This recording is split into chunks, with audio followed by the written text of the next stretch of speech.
Welcome to Lasting Impressions with Lauren, the podcast where we explore the art of making a memorable impact in every encounter. I'm your host, Lauren Hanna, Director of First Impressions at Real News PR.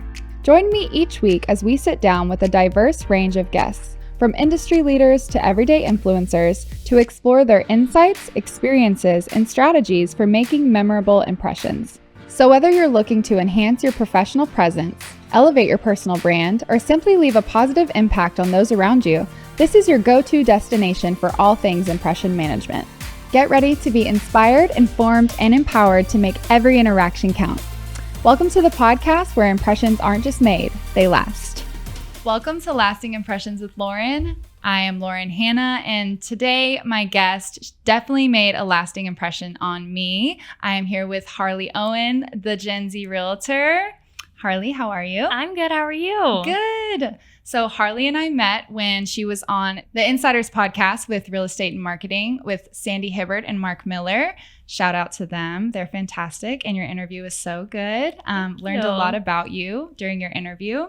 So just starting at the beginning. So you started in property management while you were in college? Yes. Yeah. Did I tell you that at the beginning, or was that on their podcast? That was on their podcast. Oh, wow. Yeah.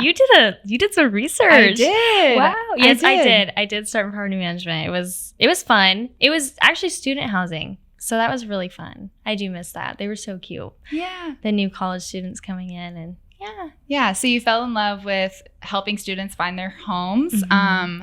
So what about that process from like start to finish? What intrigued you the most about it? Just how excited they were. I think that kind of carries into now with first-time home buyers. They're so excited. It's so fun. You know, they're relying on you for all this information. So yes, you have to be helpful and you have to know what you're doing, but it's also fun and exciting because, you know, first times are always fun, just like today. Yeah. Yeah. Yes. Our first episode, Your by first the way. episode. My first guest. Yes. So is that process of just them being so excited about their first apartment, first home buyers being so excited about their first home, is that the love that you found for that what motivated you to get your real estate license? Yes. I did want to do it when I was in high school, but I didn't hop on it. I don't know if I had told Sandy and Mark that, but I started in property management, kind of just liked helping people find where they were living for the first time, and then moved into, that's kind of how I moved into it. Because I didn't start taking classes until like a year into doing that. So. Yeah. So getting your license, was there anything, maybe any challenges that you like ran into doing that? Was there anything that you kind of had to like work through that you faced in the very beginning? Yeah, I think real estate classes I guess jumping into now, they're nothing like the actual career. So, by the way, if you're going to do that, it's literally pointless. But you have to do it to get your license.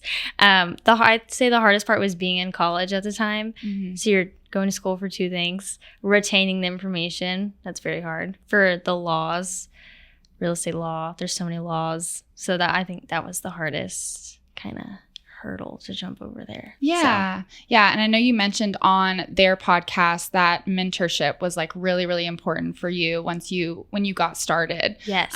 So was there anyone that made like their first really good impression on you that helped you throughout that? So Grace Limley, she's my first mentor. I will never forget. She's actually still my mentor. I'll never forget her. She'll always be one of my friends now. But my first day at Century 21 Judge Fight, she was sitting in a corner by herself wearing an outfit similar to what I'm wearing right now. It's really funny. I thought she was so cool.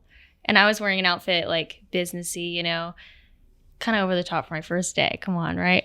And I thought, man, she's so cool. Mm-hmm. And they tried to give me a mentor that was like 90. And no offense to that. I just felt like we weren't going to connect because, you know, she's probably been doing business completely different than I want to do business. So I thought, man, I want to go with this girl that looks cool.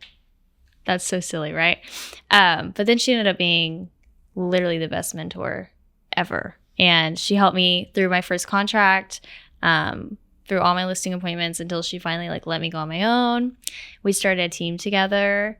And now we're just friends. Yeah. Yeah. So that's awesome. Well, impressions are everything. She obviously made a really good impression on you, and she was able to help you throughout that. So that's awesome. So you are at TK Realty now. Yes. Awesome. Yeah. Very cool. And what does a typical day look like for you? For a realtor in general, or just for me? Yeah, for you. For me, okay. So I usually wake up kind of late. I don't wake up at 5 a.m. We talked about that. I do wake up early for, I would say, 7:30. Around 8 o'clock, you do follow up, kind of set up your day, and then the appointments roll in from there. So you can either have showing appointments in the morning, you can do your cold calls in the morning. My days vary, so it's not the same every day. The 8 a.m. follow-up stays the same. Everything else is kind of varies by what's going on the day. So if we're doing something like this, or going to film content, kind of just varies on what fits. Yeah. In the morning, afternoon, evening. So yeah, I'm glad you brought up content, because your social media is fantastic. You're very personable, very informative, all of the good things. So I was wondering, what is your approach to making content, and like, what does your creative process look like? So I feel like content is super hard for people who've never posted on social media or started making content. I think the first step to take is don't care what people think, because that's literally what we were just talking about when I said put your podcast on your Instagram. Yes. You're like, no. Yes, because we don't care what our friends think. That's the first step in making content. And the second step is, looking at what other people post in your industry. So if you're looking to be a podcaster or a real estate person, or you want to be in digital marketing, I know you've seen those videos, guys. Have you seen those, right? Yes. You just basically copy what they're doing, but make it your own, right? So, I saw that we were talking about that cardboard box flipping video. Mm-hmm. I saw a lot of realtors doing that, and car salesmen, and I thought, I'm going to do it too, right? So, yeah, as long as you make it your own and your own personality, I think that's the biggest two factors to making content, is not caring and then looking what other people in your industry are doing. Yeah, absolutely. Because you are making an impression, right? When someone sees your social media content, they get to know you a little bit. Yeah. Maybe you post some things that are true to like your personal life, as well as, of course, keeping your business out there as well. So that is great. And I did want to congratulate you, 2024 5-star professional, rising star realtor. Congratulations. Thank you. That was really surprising, honestly. I don't know who nominated me for that, but no, I feel like you deserve it. I mean, they said professional excellence within less than 5 years, superior customer service. What do you think some of the keys were to your success in like just being able to be qualified for that? I think the mentorship was the first. Getting up and working every day when you're kind of self-employed, when you are self-employed, you wake up every morning with no job. So I think that's another motivator, right? So you find ways to make your money, get out there, and Yeah. So obviously every client is unique. Can you share how you personalize your approach to meet the specific goals of each client that you work with? Yes. So obviously I want to attract first-time homebuyers, because that's what I specialize in. So I'm going to be posting a lot of renting versus buying content. If you can't buy, here's why you should rent, because I'm never going to rent shame people, because I'm also renting, and we talked about that too.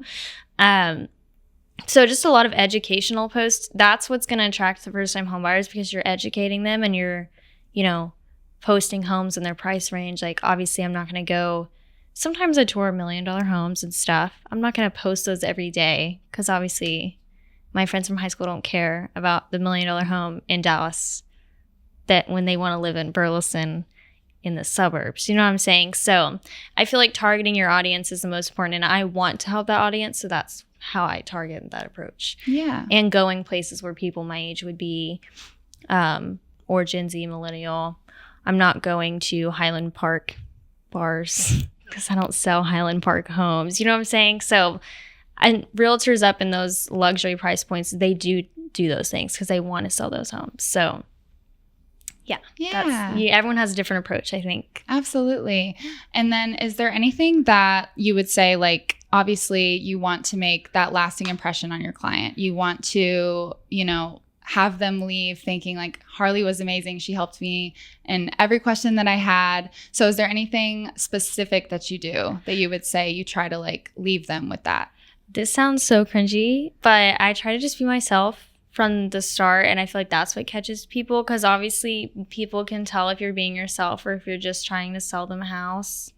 Right. So I feel like just educating them and helping them and being there for them is what leaves that, we would pick Harlee over whatever other realtor we interviewed. Right. So I feel like that helps a lot. Absolutely. And then, once you do, you have your client, you help them through the entire process and you make sure that they're happy with the end result. How would you say that you ensure continued satisfaction after the sale is completed? I usually try to follow up after like a month after we've moved in, after they've gotten moved in, they've closed. I'll follow up with them and see how they're doing and see how everything's going. If they had any repairs done, how is that going? Like the roof, things like that. Usually it's good. And then I follow up again 6 months down the line. So I try to follow up 1 month, 6 months, and 1 year for their anniversary. And then, in between holidays and stuff, I always send cards and like the big holidays, Christmas, New Year's. So absolutely. Yeah. I think personalization is a huge part of making an impression, leaving that memorable impact on someone.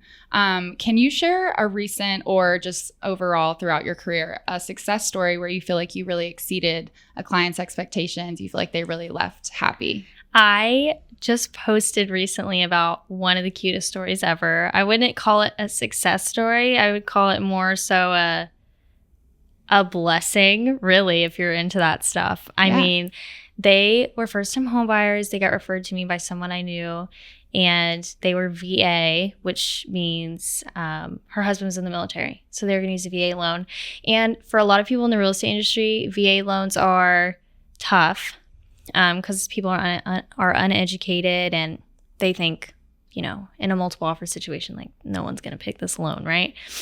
So we are looking at homes and we find one that we go under contract on, and we're there for the inspection. And I'm like, this doesn't have a split floor plan, and they just got married. And, I'm thinking kids, you don't want your kids to be right there beside you. Most people don't anyways. And so they're like, oh, we don't really care. Like, we don't want to have kids or we can't have kids. I'm like, oh my God, I'm so sorry. I didn't mean to bring that up. She's like, oh no, it's fine. The contract ended up falling out for something crazy. So we ended up looking at another home, whatever. And we end up finding the home they're in now in Little Elm with a split floor plan.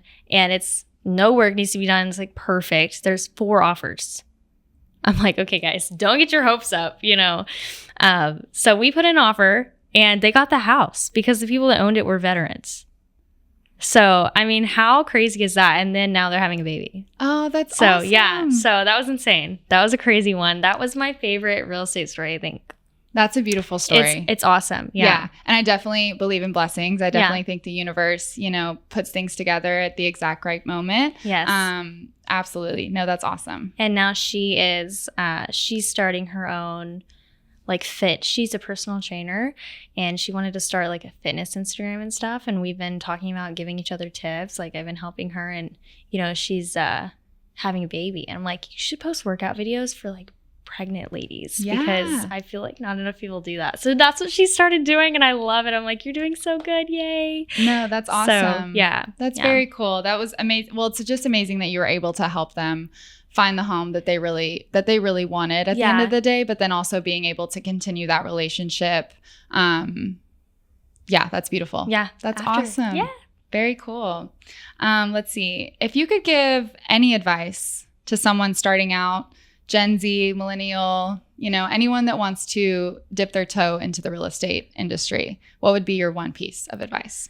I think the biggest thing when you're getting into the industry would be to have the confidence, no matter when you're starting, no matter what age you're starting, because it is a hard industry to have confidence in, especially when you have your first client or your first deal and you don't know what you're doing and you have your mentor in your ear. Like, it's crazy. The first one's crazy. So I'd say confidence is the biggest. Don't be shy. And then obviously, find that good mentor. And even before you start finding a good mentor, that's that's a good piece of advice. Yeah, absolutely. Confidence is everything. And you definitely leave an impression on people when you come across confidently. That's something I have to learn as well. So yeah, absolutely. Yeah, you come across super confident, actually. Thank you. Yeah. Thank you. I appreciate that. Well, to close out, Harlee, is there anything you have coming up that you want to promote? Do you want to talk about TK Realty? What would you like to talk about? TK Realty is looking to get, 11 more agents by December. Okay. Very boutique, small brokerage. We have about 20 agents right now, so everything's close-knit. I do know that. As far as me promoting, I don't have anything to promote at the moment except, the Gen Z Property Pro instead of the Gen Z Realtor page. That's about it. Absolutely. So, yeah. What about you?